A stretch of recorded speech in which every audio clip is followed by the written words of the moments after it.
Hi everyone, so today's video is going to be slightly different. I wanted to start incorporating a little bit more travel onto my channel because I love travel and adventure, and I know you guys probably do too, so I wanted to show you guys a little bit more of that. So this video is all about traveling in Paris because I went recently in January and I wanted to show you the 10 things that I think you should do if you are going to Paris. So let's get into it. Before you see any tourist attractions, as with many European cities, I think it's really important to try and explore the area by foot. This is a really good idea because you never know what you're going to see, from beautiful architecture all over the streets of Paris to carousels on the side of the road and street art wherever you look. It is a beautiful city and exploring it by foot is the best way to get around when you can. Also, beware of pickpockets because there are quite a few pickpockets and people who are trying to sell you things all over the street. The first thing I recommend you see if you're in Paris is the Palace of Versailles, and this is 10 miles out of the center of Paris, so it does take a little while to get to, but it's so worth it. You should plan your journey in advance and go in the morning. That way you have a whole day to look around if you want to, because this place is huge and it's really grand. Everything in this place is gilded in gold and it is so beautiful and elegant. You'll never see another place like this in your entire life. And it is most well known for its Hall of Mirrors, which you might have seen in loads of TV shows or movies, but I definitely recommend you go here because it is incredible.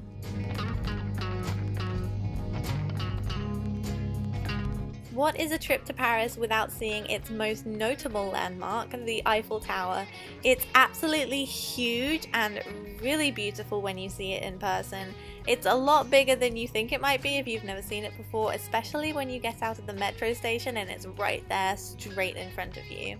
I would recommend the best time to go is kind of early evening when the sun is setting so that you can get up to the top. You can either see the sunset or you can see it at night when all of the twinkly lights of Paris are beneath you. I think that is the best time to go. It is beautiful and that way you get the best of both worlds. Also, a lot of times in Paris they give discounts to people under 26, so make sure you bring your ID with you. Something a little more unusual and not for the faint-hearted is the catacombs. They are definitely an incredible sight to see. It's an underground passageway that goes on for absolutely ages. It takes about 30 to 45 minutes to walk through it, and that's only part of it that they display to the public. It's full of the remains of lots of different burial sites that were moved there, I believe in the 1800s, and they're arranged sometimes in patterns like hearts and crosses, and it's pretty creepy, but it's really interesting to see, so I definitely recommend it.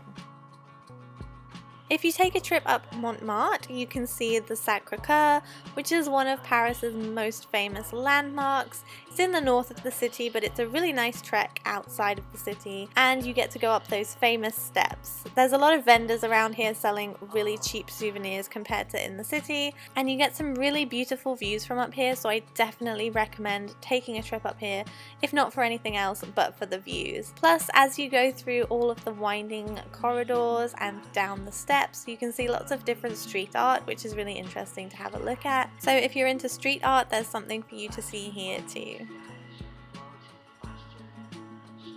Now, we didn't have time to go into the Louvre, but if you do have time to go, I would recommend doing that. But still, going to see it is incredible. This amazing glass structure is in between these humongous buildings. They're just cubed off and you're in the center, and it's such an incredible sight. It's beautiful because you get the modern architecture mixed with the beautiful old buildings. When you look through the glass, you can actually see the museum down below. Plus, you can get some really cool pictures here too. Another one of Paris's most notable tourist destinations is Notre Dame Cathedral. I recommend you go in here because it's free to get in. You can leave a donation, but it looks amazing on the inside. The ceilings are so high and it's got really gorgeous stained glass windows, so it's definitely worth taking a look. It doesn't take much time, but you can also take a stroll around the nearby areas. You can check out the parks and the river. I think this is one of Paris's prettiest areas. And we can't forget the Arc de Triomphe. This is beautiful to look at from any angle, but I recommend you take the underpass. You can't cross the road here because it's that famous roundabout that you might have seen everywhere, but it's too dangerous. So if you take the underpass, you can go and take a look at it up close. You can even go to the top to the viewing deck. It costs some money to do that, but I bet the views are amazing. We didn't have enough time. Even the views from the center are just amazing because you get a view of every single direction of Paris, and you can see some of the best landmarks from here too.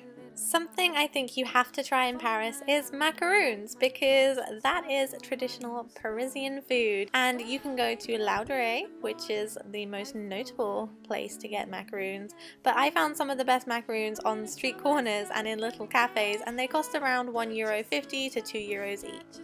And what is a trip to Paris for a big kid like myself without going to Disneyland? It is the happiest place on earth for a reason. As we went in the beginning of January, they still had the Christmas decorations up, but it was much cheaper to get into the park during the middle of January, so definitely check out the times and when the cheap dates are to go. And the thing I like about Disneyland Paris is they have a ton of parades. They have them like every other hour pretty much, and they're quite short, so you will definitely get to see a parade at some point during your visit. Plus, all of the lines were so short. It really depends what time of year you go. I've been in September before and the lines are short, and in January we literally just walked onto Space Mountain and Indiana Jones. We hardly had to wait for even a minute.